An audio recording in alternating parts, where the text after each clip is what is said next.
Hello everyone, स्वागत है आप सभी का एकेडमिक टैलेंट हाउस के इस बेहतरीन प्लेटफॉर्म के ऊपर। मेरा नाम है अमन कुमार और आज चालू करने वाले हैं एंडोमेम्ब्रेन सिस्टम के बारे में। किसके बारे में? एंडोमेम्ब्रेन सिस्टम के बारे में। तो समझते हैं कि एंडोमेम्ब्रेन सिस्टम क्या होता है। एंडोमेम्ब्रेन सिस्टम, तो एंडोमेम्ब्रेन सिस्टम है तो इसके अंदर इट इंक्लूड्स, क्या क्या इंक्लूड होते हैं एंडोमेम्ब्रेन सिस्टम के अंदर बताइए। तो सबसे पहले आता है, कौन आता है? Endoplasmic reticulum.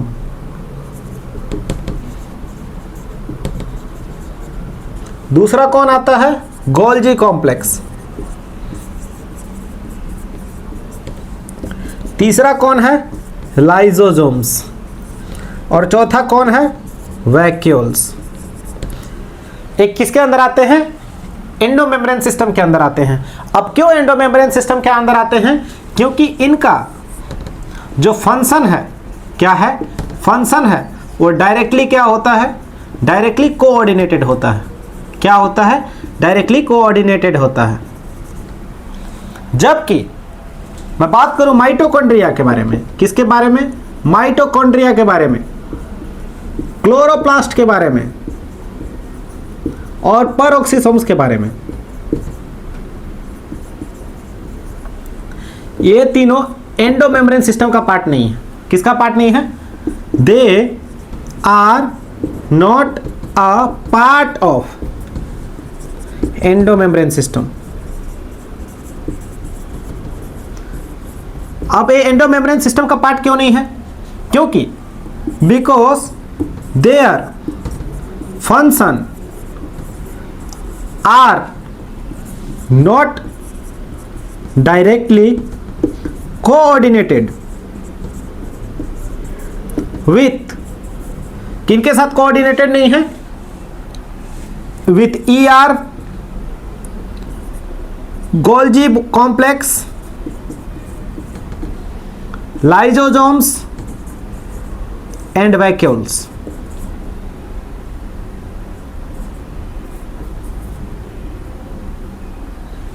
यहां तक समझ में आया दोस्तों?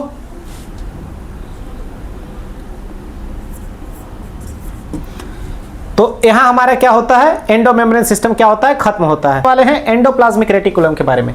तो सबसे पहले हम बात करते हैं एंडोप्लाज्मिक रेटिकुलम का डिस्कवरी कैसे हुआ।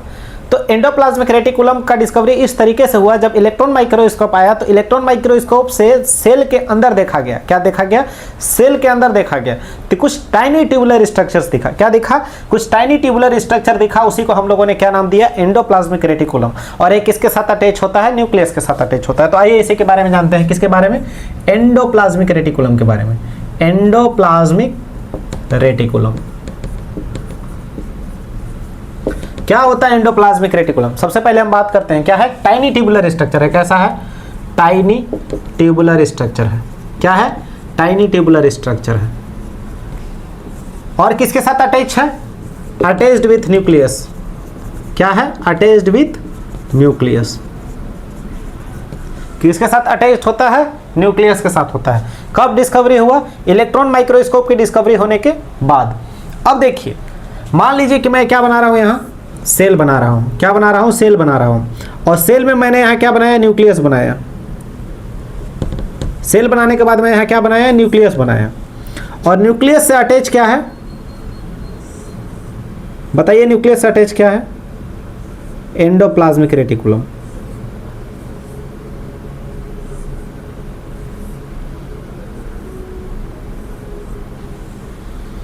न्यूक्लियस से क्या अटैच है? ये मान लीजिए आपका क्या हो गया? न्यूक्लियस हो गया। क्या हो गया? ये क्या हो गया? न्यूक्लियस हो गया। और इससे अटैच क्या है? Endoplasmic reticulum. क्या है? एंडोप्लाज्मिक रेटिकुलम, जो कि किसके साथ अटैच है? न्यूक्लियस के साथ अटैच है। अब देखिए, ये जो एंडोप्लाज्मिक रेटिकुलम होता है, ये क्या करता है? साइटोप्लाज्म को दो भाग में बांट देता है। कैसे? एक क्या स्पेस बोलते हैं? Intraluminal space. और एक को बोला जाता है एक्स्ट्रा लुमिनल स्पेस। क्या बोला जाता है? Extraluminal space. Intraluminal space क्या होता है? Inside ER, inside ER. Endoplasmic reticulum का जो ए वाला स्पेस है उसको हम लोग क्या बोलते हैं? इंट्राल्यूमिनल स्पेस बोलते हैं। और ये बाकी जो बचा हुआ पार्ट है एक्स्ट्राल्यूमिनल स्पेस में कौन आता है? साइटोप्लाज्म आता है। कौन आता है? साइटोप्लाज्म आता है। कौन आता है? साइटोप्लाज्म। तो ये क्या करता है? कंपार्टमेंट में बांट देता है। क्या काम करता है? कंपार्टमेंटलाइजेशन का काम करता है। Compartmentalisation of cytoplasm. किसका? साइटोप्लाज्म का क्या कर देता है? साइटोप्लाज्म का क्या करता है? कंपार्टमेंटलाइजेशन कर देता है। कितने पार्ट में बांट देता है? 2 पार्ट में, इंट्राल्यूमिनल स्पेस और एक्स्ट्राल्यूमिनल स्पेस। यहां तक बहुत अच्छे से क्लियर हुआ। अब हम देखते हैं जो एंडोप्लाज्मिक रेटिकुलम है। क्या है? जो एंडोप्लाज्मिक रेटिकुलम है ये कितने टाइप के होते हैं? 2 टाइप के होते हैं। एक होता है रफ एंडोप्लाज्मिक रेटिकुलम और एक होता है क्या? Smooth endoplasmic reticulum. क्या? रफ एंडोप्लाज्मिक रेटिकुलम और एक क्या होता है? Smooth endoplasmic reticulum. तो देखिए क्या होता है कि एंडोप्लाज्मिक रेटिकुलम के सरफेस में क्या अटैच्ड होता है? राइबोसोम्स अटैच्ड होता है। क्या अटैच्ड होता है? राइबोसोम्स। लेकिन ए राइबोसोम्स पूरे सरफेस में अटैच नहीं होते। क्या नहीं होते? ए राइबोसोम्स पूरे सरफेस में अटैच नहीं होते। जिस सरफेस में राइबोसोम्स अटैच होता है उसको हम लोग क्या बोलते हैं? रफ एंडोप्लाज्मिक रेटिकुलम बोलते हैं। क्या बोलते हैं? Rough endoplasmic reticulum. और जहां मौजूद नहीं है उसको हम लोग क्या बोलते हैं? स्मूथ एंडोप्लाज्मिक रेटिकुलम बोलते हैं। क्या बोलते हैं? Smooth endoplasmic reticulum.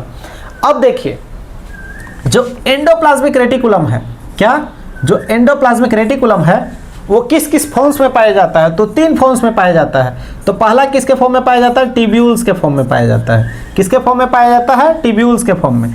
दूसरा किसके फॉर्म में पाया जाता है? सिस्टर्नी के फॉर्म में। और तीसरा किसके फॉर्म में पाया जाता है? बताइए। वेसिकल्स के फॉर्म में। किस किस फॉर्म में पाया जाता है? टिब्यूल्स के फॉर्म में पाया जाता है, सिस्टर्नी के फॉर्म में पाया जाता है और वेसिकल्स के फॉर्म में पाया जाता है। यहां तक क्लियर है। अब टिब्यूल्स कैसा दिखता है? तो देखिए टिब्यूल्स कैसा दिखता है? ट्यूब लाइक दिखता है। सिस्टर्नी कैसा दिखता है? ऐसा फ्लैट स्ट्रक्चर होता है। कैसा होता है? ऐसा फ्लैट। जबकि वेसिकल्स कैसा होता है? ऐसा स्ट्रक्चर होता है। समझ में आया?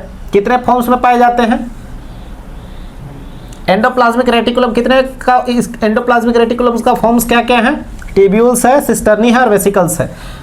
टिब्यूल्स किसके तरह दिखता है? ट्यूब लाइक स्ट्रक्चर है। सिस्टर्नी किसके तरह है? फ्लैटेंड स्ट्रक्चर है। वेसिकल्स किसके तरह है? राउंड स्ट्रक्चर है। कैसा स्ट्रक्चर है? राउंड स्ट्रक्चर है। अब यहां डिटेल में बात करते हैं किसके बारे में? कंपोनेंट्स ऑफ ईआर के बारे में। किसके बारे में? एंडोप्लाज्मिक रेटिकुलम के 3 कंपोनेंट हम लोग देख चुके थे, 3 फॉर्म्स देख चुके थे। पहला कौन था? सिस्टर्नी था। दूसरा कौन था? टिब्यूल था। और तीसरा कौन था? वेसिकल्स था। क्या था? वेसिकल्स था। तो सिस्टर्नी कैसा होता है बताइए? लॉन्ग होता है। फिर कैसा होता है? फ्लैटेंड होता है। और कैसा होता है? अनब्रांच्ड होता है। कैसा होता है? अनब्रांच्ड स्ट्रक्चर होता है। जबकि हम बात करते हैं टिब्यूल्स कैसा होता है? इरेगुलर होता है। ये कैसा है? इरेगुलर होता है। और ब्रांच्ड स्ट्रक्चर है। कैसा है? ब्रांच्ड स्ट्रक्चर है। और कैसा है?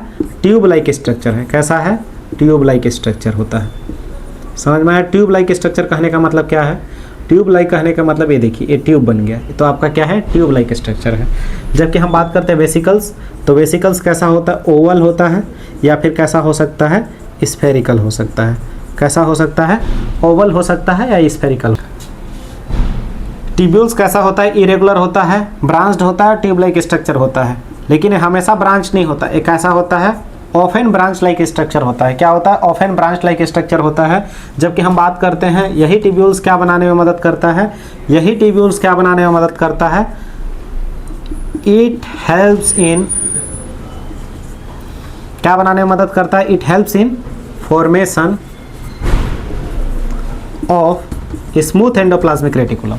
क्या बनाने में मदद करता है? स्मूथ एंडोप्लाज्मिक रेटिकुलम बनाने में मदद करता है।